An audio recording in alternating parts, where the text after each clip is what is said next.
Bonjour à tous. Alors voilà, c'est une petite vidéo pour expliquer qu'est-ce que l'évangile.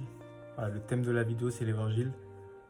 Et voilà, c'est pour expliquer tout simplement, parce qu'il y a des gens qui entendent ce mot, mais qui ne savent pas forcément ce que c'est.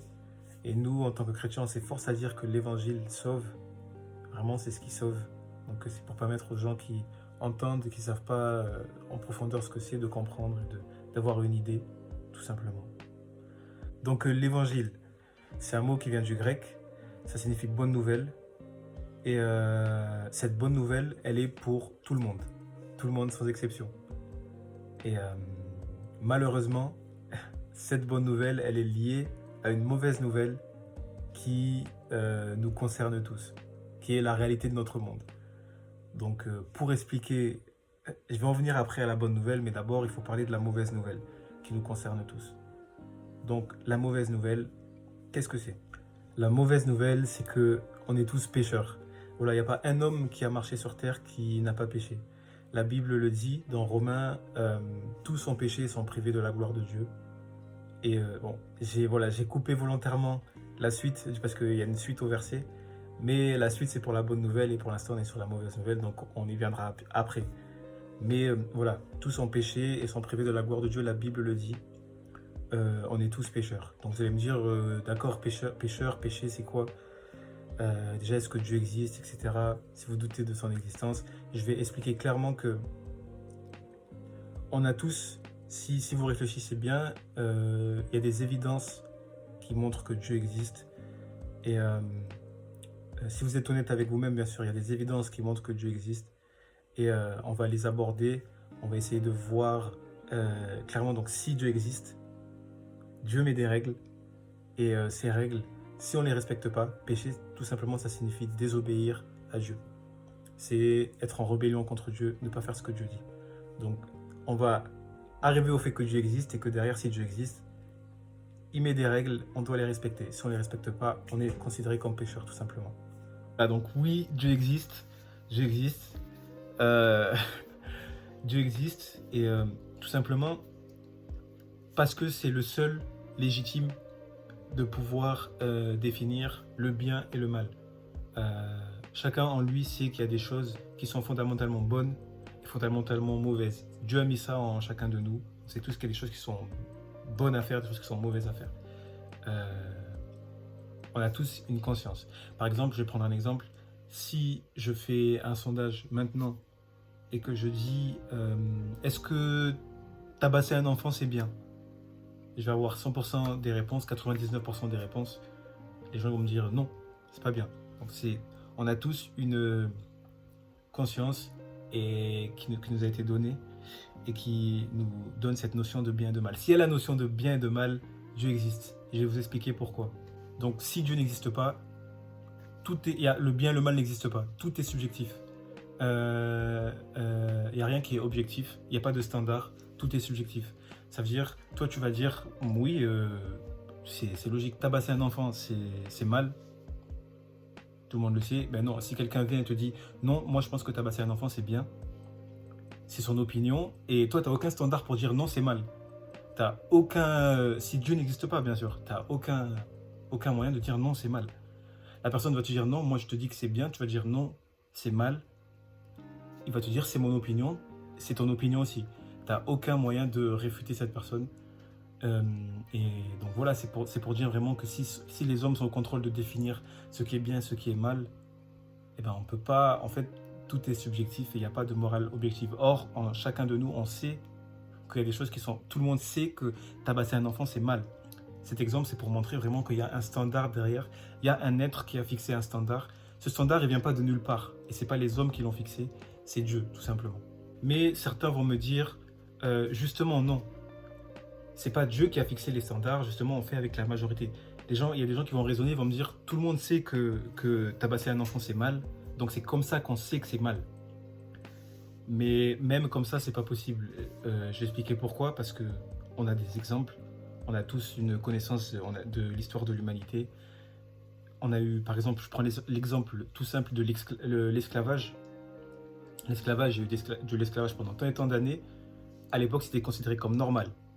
La majorité était pour, était d'accord, et c'était considéré comme normal. Je prends l'exemple plus récemment de Hitler. Euh, Pendant la Seconde Guerre mondiale, ce qu'il a fait, il a exterminé 6 millions de juifs. Il n'était pas tout seul, il n'a pas fait ça tout seul, il avait du soutien. Beaucoup de gens à l'époque étaient avec lui et la majorité était avec lui. Il avait une majorité avec lui, c'est comme ça qu'il est monté au pouvoir en Allemagne, etc. Mais c'est pour dire que à l'époque, Hitler, il pensait faire quelque chose de bien. Donc c'est pour dire que même quand la majorité est d'accord, c'est encore subjectif. En fait, il y a un standard. On en revient toujours au fait qu'il y a un standard. Aujourd'hui, on sait que l'esclavage c'était mauvais. On sait que ce que Hitler a fait, la vision qu'il avait des Juifs et ce qu'il a fait aux Juifs, c'était mauvais. À l'époque, il avait des gens qui étaient derrière lui. Donc, s'il n'y a pas on en vient encore au fait que s'il n'y a pas un standard qui fixe le bien et le mal, ça ne peut pas marcher et il y a obligatoirement ce standard. Ce standard, pardon, c'est Dieu. C'est lui qui fixe le bien et le mal, pas les hommes. Les hommes ne peuvent pas. Sinon, voilà, les hommes ne peuvent pas fixer le bien et le mal. Donc là, au point où on en est, voilà, on sait que Dieu existe et que voilà, Dieu existe, Dieu fixe les règles.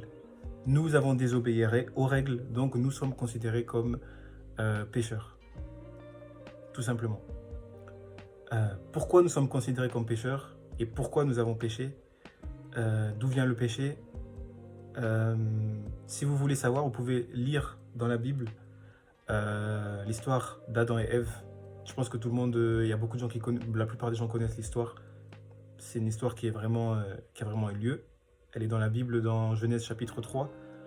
Et vous comprendrez, donc je ne vais pas raconter l'histoire, juste c'est d'Adam et Ève, ce sont les premiers hommes, et c'est d'eux que vient le péché. C'est d'eux que vient le péché, et ce sont les premiers hommes à avoir péché, et nous avons hérité. Derrière, tous les hommes qui ont suivi ont péché. Donc si vous n'êtes pas convaincu d'avoir déjà péché, je vais vous poser une simple question, est-ce que vous avez déjà menti ? Je pense que la réponse est oui pour tout le monde. Je pense pas qu'il y ait quelqu'un qui ait jamais menti dans toute sa vie.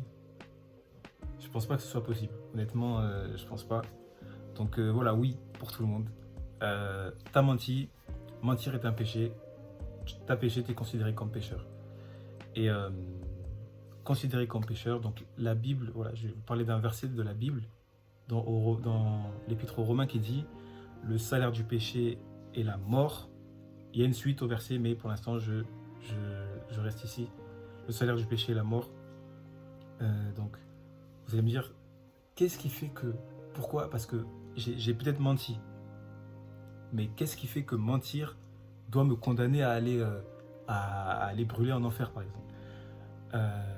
Alors, mentir, il y a des mensonges qui sont moins graves que d'autres. Mais le truc, c'est que Dieu est un Dieu saint, Dieu est un Dieu juste, et Dieu est obligé de condamner le péché. Le péché n'est pas assimilé à Dieu. Dieu ne pêche pas. Le péché ne peut pas tenir devant Dieu, donc Dieu est obligé de juger le péché. Une fois que tu pêches, tu ne peux pas être avec Dieu. Donc justement, tu es condamné à être séparé de Dieu. C'est ce que provoque le péché en fait, une séparation avec Dieu. Voilà, donc cette séparation, on l'a tous eu. Vous vous rappelez au début de la vidéo, j'ai dit que tout le monde a péché, moi y compris, tous les chrétiens y compris, on a tous péché et on a tous eu cette séparation avec Dieu. Il y en a d'autres qui vont me dire, d'accord, j'ai péché, j'ai peut-être menti. Je vous ai posé la question, est-ce que vous avez menti? Vous allez me dire, j'ai menti, mais j'ai pas braqué une banque. Enfin, il y a quand même une différence. Mais comme je vous ai dit, c'est le fait de désobéir à Dieu. En fait, on a parlé on a défini au début que Dieu définissait le bien et le mal. Dieu dit que mentir c'est mal, donc si tu mens, tu pèches au même titre, tu désobéis à Dieu au même titre que si tu avais braqué une banque. Donc l'impact n'est pas le même entre mentir et braquer une banque, mais derrière c'est quand même un acte de désobéissance envers Dieu. Donc voilà, dès notre premier péché, on était tous condamnés à être séparés de Dieu pour l'éternité. Mais si j'en ai pas parlé depuis le début de la vidéo, voilà, la bonne nouvelle déjà, la bonne nouvelle pour en parler, c'est quand même plus joyeux, c'est quand même meilleur à parler, à expliquer. Et c'est que Dieu nous aime. Dieu nous aime, malgré on sait tous comment on est. Chacun en soi, enfin, chacun, il a un véritable regard sur lui, c'est qu'il, voilà, personne n'est parfait, on n'est pas parfait, on a tous des défauts. Mais Dieu nous aime, Dieu nous aime, Dieu aime chacun des hommes qui sont sur terre. Hommes, je parle hommes et femmes. Dieu aime tout le monde, Dieu aime tout le monde. Et j'avais commencé le verset, j'avais dit, tous ont péché et sont privés de la gloire de Dieu.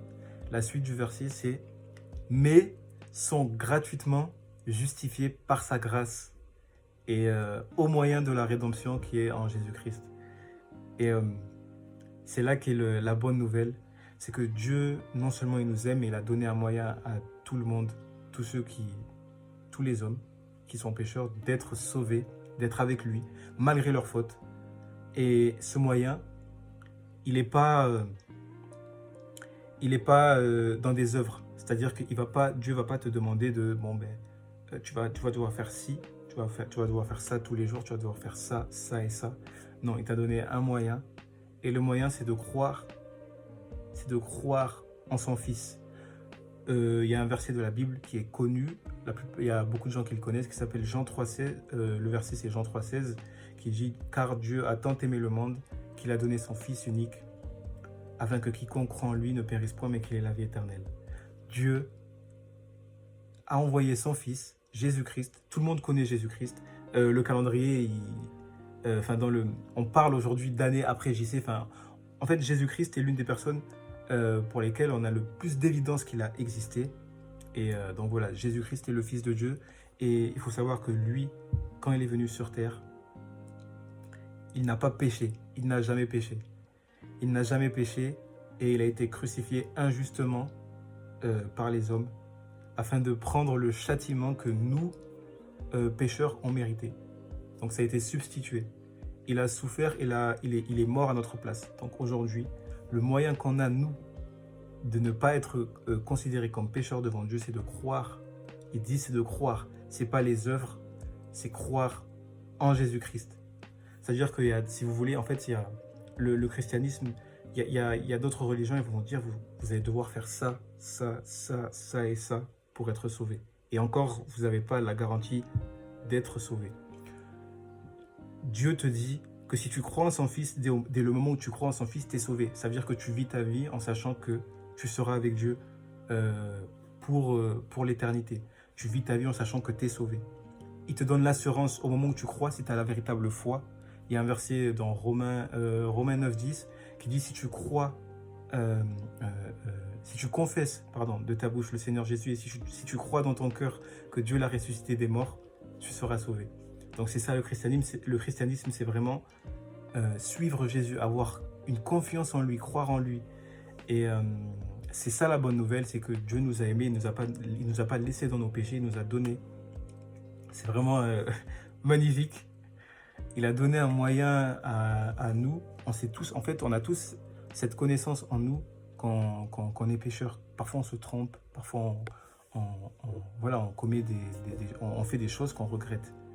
Et ces choses-là, Dieu, il nous pardonne si on veut bien croire en son Fils, si on veut croire en lui, si on veut croire qu'il nous aime et si on veut croire qu'il a envoyé son Fils Jésus-Christ pour nous. C'est le moyen qu'il a donné pour être sauvé. C'est la bonne nouvelle, c'est l'évangile. Et voilà, c'est pour vraiment permettre aux gens de comprendre et de se poser les bonnes questions, parce que beaucoup de gens, on ne croit pas en Dieu tout simplement et ne se posent pas ce genre de questions et se disent ouais, moi, si après la mort il n'y a rien du tout. Et moi j'ai envie de permettre aux gens d'essayer de se dire, mais de réfléchir, mais si après la mort il y a quelque chose, qu'est-ce que je vais faire si je dois me tenir devant Dieu? Qu'est-ce que je vais faire? Qu'est-ce que je vais dire? Donc c'est vraiment pour prévenir, pour permettre aux gens de comprendre. Il n'y a aucune pression, quoi que ce soit, c'est juste pour permettre aux gens de comprendre que vraiment Dieu aime chacun des hommes. Dieu vous aime. Et c'est pour ça que vous voyez peut-être des gens vous dire Dieu vous aime, vous voyez des trucs écrits Dieu vous aime. J'ai même oublié de dire que Jésus n'est pas resté dans il a été crucifié, mais il est ressuscité. C'est vraiment la preuve que Dieu qu'il est le Fils de Dieu, que Dieu l'a fait descendre. Il est descendu sur terre, il a été envoyé par Dieu. Dieu l'a ressuscité.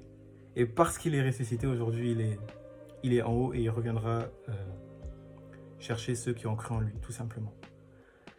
Donc voilà, c'était une vidéo vraiment pour expliquer, juste pour expliquer, pour permettre aux gens de comprendre. Et donc vraiment, essayer de réfléchir et de faire un choix. Et moi, j'aimerais que vraiment tous, vous acceptiez Jésus, acceptez de vivre pour lui. Et derrière, c'est lui après qui fait le travail dans votre vie, c'est lui qui vous change. Quand vous l'acceptez, il vous change. Il vous change. Justement, c'est pas en faisant les œuvres que vous êtes accepté, c'est vous croyez en lui et après lui va vous changer. Il va vous changer. Il va vous changer, vous allez changer de vie radicalement et c'est le but. Donc voilà, maintenant vous saurez ce qu'est la bonne nouvelle et vous saurez surtout qu'un chrétien, c'est pas quelqu'un qui est au-dessus des autres, qui est juste et qui se justifie lui-même devant Dieu parce que lui, il pêche pas. Au contraire, non, j'ai passé toute la vidéo à le dire, un chrétien, c'est quelqu'un qui prend conscience qu'il est pécheur et qu'il n'y a rien que lui puisse faire. C'est pas ses œuvres sur terre, ce qu'il a accompli sur terre, qui peut lui permettre d'arriver devant Dieu et de dire, regarde, j'ai fait ça, ça, ça, tu peux m'accepter, tu peux me permettre d'aller au paradis, non. Non, c'est quelqu'un qui prend conscience qu'il est pécheur et qu'il a besoin de la grâce de Dieu, que sans Dieu, il n'est rien. Et qui prend conscience que vraiment les œuvres qu'il accomplit sur terre sont inutiles. C'est ça le christianisme, c'est que vraiment, Dieu t'offre le salut, tu crois, et tu prends conscience que tu es pécheur, tu crois, et c'est là que tu es sauvé. Donc voilà, fin de la vidéo.